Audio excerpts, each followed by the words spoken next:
Important question जानने से पहले आपको ब्लूप्रिंट को समझना होगा। तो चलो मैं आपको ब्लूप्रिंट बता देता हूँ। देखो ये जो चैप्टर 2 है वो एक यूनिट के अंदर आता है जिसका नाम है स्थिर वैद्युतिकी, जिसमें से 10 नंबर के क्वेश्चन आने वाले हैं। और मैं आपको बता दूं जो चैप्टर 1 था वो भी इसी यूनिट के अंदर आता है। मतलब कि देखो यार ये जो यूनिट है इसमें चैप्टर 1 और चैप्टर 2 दोनों ही आते हैं और दोनों में से मिलकर 10 नंबर के क्वेश्चन यहाँ पास आने वाले हैं। और जो 10 नंबर के क्वेश्चन है वो पार्ट में डिवाइड होते हैं। जैसे 1 नंबर के 2 क्वेश्चन आपको देखने के मिलेगा। तो देखो जो 1 नंबर का क्वेश्चन है ना वो फिक्स नहीं होता कि यार कैसा क्वेश्चन आएगा। मतलब 1 नंबर और 2 नंबर के क्वेश्चन ऐसे होते हैं जो कि रैंडमली कहीं से भी पूछा जा सकता है, तो वो फिक्स नहीं होते। तो मैं वो तो नहीं बता पाऊंगा। बट हाँ 3 नंबर, 4 नंबर और 5 नंबर ये ऐसे क्वेश्चन होते हैं जो कि एकदम फिक्स होते हैं, रिपीटेड होते हैं। मतलब अगर आप 5 से 6 साल की पीवाईक्यू करके चले जाते हो तो आपको पता चल जाता है कि कौन से जो क्वेश्चन है वो इंपॉर्टेंट है एंड कौन सा नहीं। तो मैंने भी यार काफी मतलब 5 से 6 साल के पीवाईक्यू को एनालिस किया है। उसके बाद मुझे पता चला कि कौन से जो क्वेश्चन है वो इंपॉर्टेंट है, तो वही मैं आपको बताने वाला हूँ। तो देखो इसमें से क्या होता है, 3 नंबर के एक क्वेश्चन आने वाला है और 5 नंबर के एक क्वेश्चन आने वाले हैं। तो चलो मैं आपको बताता हूँ सबसे पहले 3 नंबर के कुछ इंपॉर्टेंट क्वेश्चन।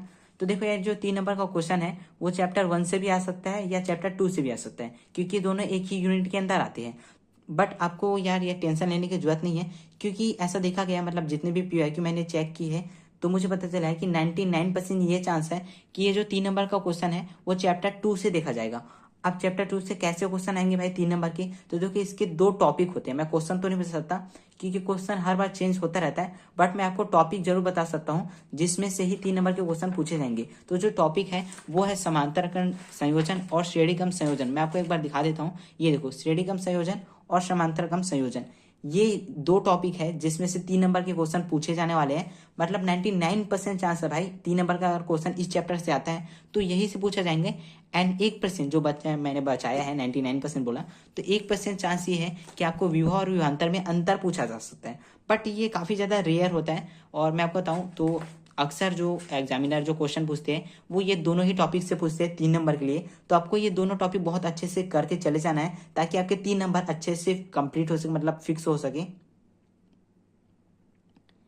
एंड देखो अगर आपको ये जो टॉपिक है वो समझ नहीं आया तो मैं एक बार आपको बताता हूँ कि ये जो टॉपिक है उसमें आपको ज़्यादा कोई टेंशन की बात नहीं है। आपको सबसे पहले तो ये जो डायग्राम होता है वो समझना होगा कि आखिर ये डायग्राम है वो किसका डायग्राम है, मतलब श्रेणीक्रम कैसा दिखता है और जो समांतरक्रम है वो कैसा दिखता है, आपको वो समझना है। उसके बाद आपको फार्मूला याद कर लेना है। उसके बाद जैसा भी क्वेश्चन आता है 3 नंबर में आपका बन जाने वाला है। ठीक है, बस आपको थोड़ी सी प्रैक्टिस कर लेना है। आप मॉडल पेपर ले सकते हो, उसमें से क्वेश्चन आप प्रैक्टिस कर सकते हो, या पीवाईक्यू में आप जाके क्वेश्चन की प्रैक्टिस कर सकते हो। तो आपको ज्यादा से ज्यादा क्वेश्चन की प्रैक्टिस करना है। ये 2 टॉपिक है 3 नंबर के लिए।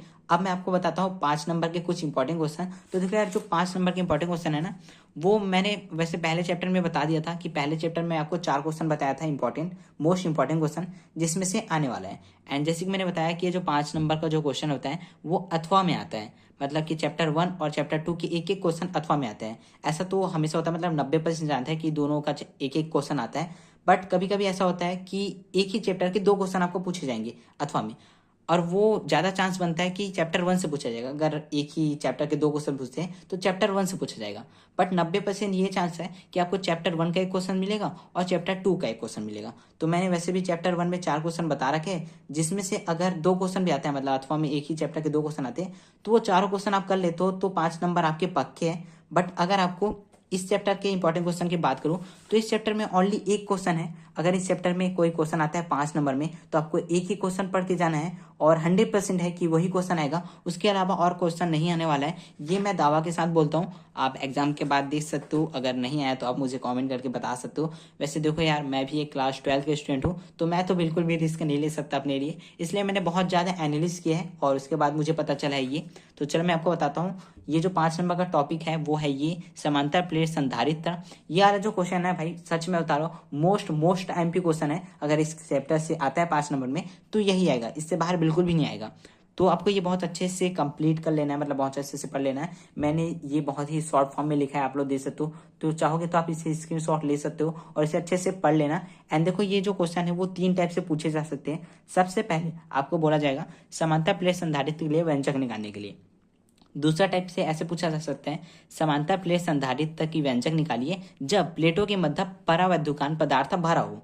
तीसरा टाइप का ऐसा क्वेश्चन आ सकता है संधारित्र किसे कहते हैं और समांतर प्लेट संधारित्र की व्यंजक निकालिए। तो ये क्वेश्चन आ सकता है। तो आपको सबसे पहले संधारित्र की परिभाषा अच्छे से याद कर लेनी है। तो देखो संधारित्र जब मैंने पढ़ा था ये चैप्टर पहली बार, तो सच बता रहा हूँ संधारित्र मतलब मुझे समझ नहीं आ रहा था कि यार ये क्या शब्द है। उसके बाद जब मुझे पता चला कि इसे हम लोग लोकल लैंग्वेज में कंडेंसर बोलते हैं, तब मुझे पता चला कि ये क्या है। और उसके बाद याद करने में काफ़ी आसानी चली गई, क्योंकि जो हम डेली लाइफ में यूज़ करते हैं वो काफ़ी जल्दी याद हो जाता है। तो आपको भी ये मतलब बता देता हूँ कि जो संधारित्र होता है वो कंडेंसर ही होता है, जो कि पंखे में लगा होता है। आपने कभी ना कभी तो देखा होगा, जो सफ़ेद रंग का होता है, शायद इतने साइज का होता है या बड़े साइज का भी होता है। जो क्या करता है, अगर आपका जो पंखा है वो स्पीड नहीं दे रहा है, तो उसको लगाने के बाद वो स्पीड चलने लगता है। उसमें क्या होता है, धारिता जो है वो बढ़ जाता है।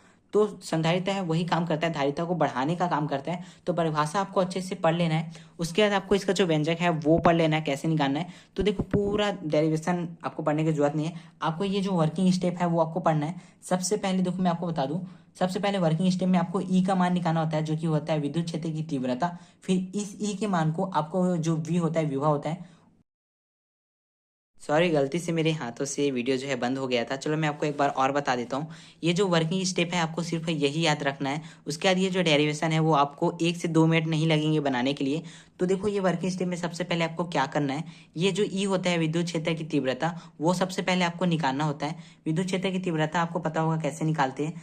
तो अगर आपको नहीं पता तो आप डायरेक्ट इसका मान याद रख लेना, न्यू बटे में एप्सिलॉन नॉट होता है। उसके बाद ये जो ई का मान है उसे आपको यहाँ पुट करना है वी में, ठीक है। और जैसे इसमें पुट करोगे आपको मिल जाएगा वी का मान, और फिर ये जो वी है उसको आपको ये सी जो धारिता है उसमें पुट कर लेना है। उसके बाद आपका जो आंसर है वो मिल जाएगा। बस आपको यही करना है, उसके बाद ये जो है कंप्लीट हो जाएगा।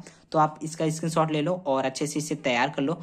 और मैं आपको एक बोनस टिप्स बता देता हूँ, ये जो फिगर होता है, ये जो डायग्राम होता है, वो आपको एकदम क्लियर बनाना है, ताकि एग्जामिनर को मतलब चेक करने में आसानी हो। जितना ज़्यादा एग्जामिनर को आसानी होगा चेक करने में, उतना आपको नंबर मिलता है। तो आई होप आपको ये वीडियो पसंद आई होगी। मैं एक बार और जितने भी इंपॉर्टेंट क्वेश्चन है 5 नंबर 3 नंबर वो स्क्रीन पे एडिट कर लेता हूँ, तो आप इस स्क्रीनशॉट ले लो और अच्छे से तैयारी करो। मिलते हैं नेक्स्ट वीडियो में नेक्स्ट चैप्टर के साथ, नेक्स्ट चैप्टर के इंपॉर्टेंट क्वेश्चन के साथ। सो तब तक के लिए बाय बाय।